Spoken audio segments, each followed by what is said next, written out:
Good morning, everyone, and welcome back to my channel. All right, you are looking at on the board there the trip recap of the wife and I's trip to Galena this year. We took the electric vehicle. It was a 426-mile trip. If you see down there in the bottom right corner, that's how far we went. We would have spent $51 in fuel if we took the Buick like we usually do. I spent a sum total of $16.88 for that 426 miles of our trip to Galena. And we'll go through it here real quick so you can say, Kevin, how did you make it so cheap? I could have made it there and back, I think, for free. All right, so let's start with the 84% on the top. That 84% was all gotten by solar here at the house. I use one of my backup systems now, a small one, to put a few miles a day, every day, into the electric car because we are in the middle of a drought here and the sun has just been shining day after day after day after day. I kept having full systems. You know what? I started putting it into the electric car, and we don't drive a whole lot. We drive our company vehicles a lot, but we don't drive our personal electric vehicle a lot. So getting it up there isn't that big of a deal. And the 16% that I had to go from 84 to 100, I did actually have to get out of 120 volt outlet. It took a few hours, but at 12 amps, it doesn't take too long. You get about 4 miles an hour or something like that. So overnight, the vehicle was ready to go in the morning. And when we left, the range here said 340 miles. Now we know that's BS. It's supposed to be 308 or 7 or something like that for the all-wheel drive model. And it won't go 340 miles at highway speed. But it does go 275-ish, maybe, at 75 mile an hour, something like that. Anyway, so as you see, it was 340 miles and 100%, and we started at 1,820 miles. Now, the trip all the way there, we drove to Dubuque, which is where I fast charged here, because we hadn't taken a whole lot of trips in the electric vehicle, so I know next year I won't have to do that. But I did stop at a place called Finnan Ford. It was a Ford dealership. They have a fast charger there. Dubuque is a weird place. They have a bunch of Tesla superchargers there, but you can't charge a non-Tesla vehicle on those Tesla superchargers. So you are left trying to find somewhere to charge, and this is where I went. The charging station itself charged at 95 kilowatts an hour, which wasn't too bad. It wasn't a supercharger, 150 kilowatt an hour charging rate. But you know what? 95 kilowatts an hour, it took maybe 25 minutes. Cost me $16.88. It was expensive. But we did go from 87 miles of range and 30% to 191 miles of range and 62%. And we were at 1,996 miles. Now, we drove to the hotel. We stayed at Stony Creek Inn in Galena. And we had 185 miles range when we stopped there and 58% on the battery. Now, you're going to notice as we go through this that the range numbers sometimes change and sometimes they don't. Know that the temperature has varied quite a bit. During the day, it was about 75, and in the mornings, it was about 45. So that's going to change what you get for ratings, and whether the battery's warm or cool is going to change that too. But you know, and that's a whole nother discussion on whether or not you want an electric vehicle when you live the 40th or farther north. It's, I don't know if you want to call it useless, but it's not a very good vehicle to have for at least 3 months out of the year. And I will park mine and I will drive our Buick for those 3 months out of the year. It just so happens that we drive to Florida too, so during those 3 months, so I wouldn't be using the electric vehicle anyway. But that's a side note. Just know that this is going to seem odd to you, but notice that there are temperature variations that are causing variations and all that. So anyway, we got to Stony Creek and we had 58% and 185 miles. I wanted it up there quite a bit just in case we couldn't find anywhere to charge or anything like that. But I did talk to the people at the front desk, and I did bring my own level 1 charger, the one that came with the vehicle. And I plugged it into an outlet there at Stony Creek, and I charged it at 8 amps for the first night because it was not my electricity or place, and I didn't want anything to overheat, so I checked it a couple times over the course of the night, and as you'll see when we get down here for the second night, I used 12 amps because it didn't get warm at all and everything worked out pretty good. But anyway, we charged at Stony Creek there. It was free in the morning. We had 223 miles and 70% of battery. And the driving we did between here and there and whatnot ended up with 2017 miles total. We ran around that day and did what we were going to do, did a little shopping and whatnot.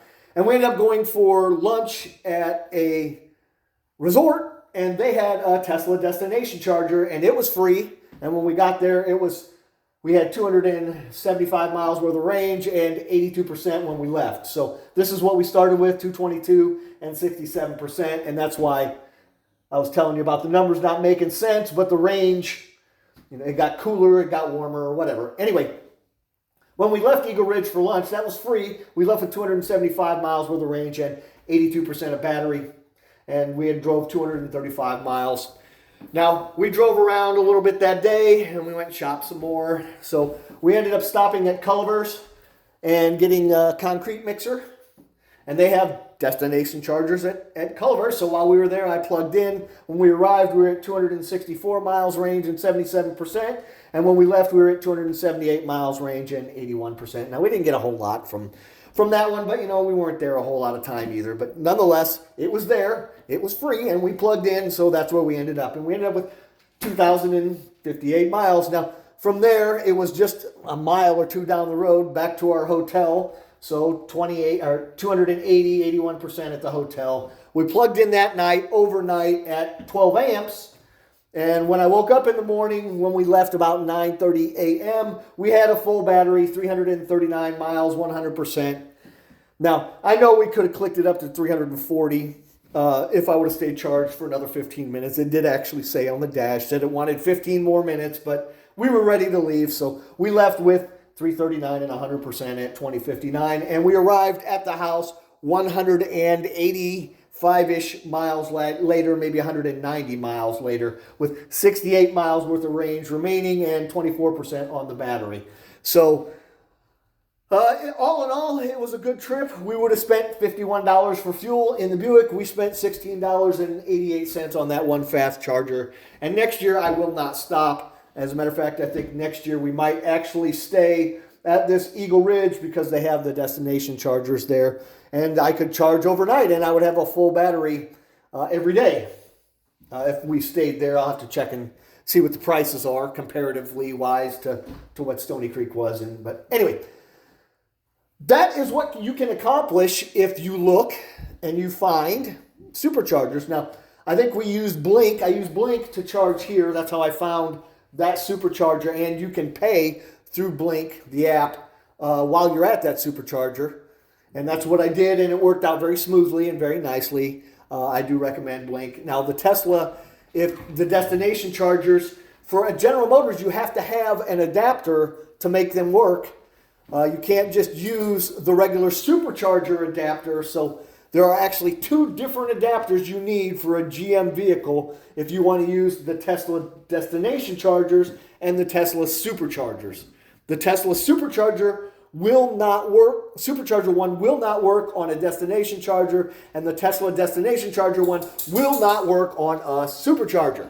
So keep that in mind when you are purchasing a Tesla destination charger. I would recommend getting one that is 80 amps, the adapter for the supercharger or for the destination charger. I would get one that is an 80 amp capable one because obviously the more amps, the less it's going to be susceptible to heat damage. I seen them when I was looking. They were available between 40 and 80 amps, and obviously I got the 80 amp one. So you should look at that yourself too. I got mine on Amazon. I'm sure you can find yours there. That one doesn't seem also important to me, but if you are going to get one for the Tesla superchargers, I think I would definitely recommend getting one that is UL listed and spending a little bit extra money. You can get the ones for the superchargers for cheap, $70, $80. I don't think I would use one of those. I think when you're talking about 150 kilowatts worth of electricity going through the thing, I think you should get one that's UL listed and one that's probably at the very least UL listed. And that's going to cost you a couple $100, not just 70. So keep that in mind when you're shopping for your adapters to connect your General Motors vehicle to a Tesla supercharger and or destination charger. All right, well, that's it for the video. I do very much enjoy my electric vehicle. And like I said, if you live north of the 40 and you only want to use it for 8 or 9 months out of the year, then hey, electric vehicle can work out very well for you. I have went over 1,000 miles on solar electricity alone, generated here with my off-grid setup, and used the Victron, 1200 watt Victron inverter to charge my vehicle. Now it charges nice and slow, and it you know what, it doesn't seem like it would add up, but it does. Every day I can put in about 10 miles with my itty-bitty $1,600 system. Keeps it from topping off. 70 miles at the end of the week, and that's about, we maybe drive 50 miles a week. So, you know, it works out pretty good for us. Well, I think that's it. I think in the summer here, I'm going to build a bigger system, and we're going to use it to charge the electric vehicle a little bit more and run some air conditioning here at the house. But we'll get to that. That's it for this video. Have a good day and a better tomorrow. And all the dogs that have been chilling throughout this whole video, thank you very much, all doggies, for being very good. Say it, girlie. We'll see ya.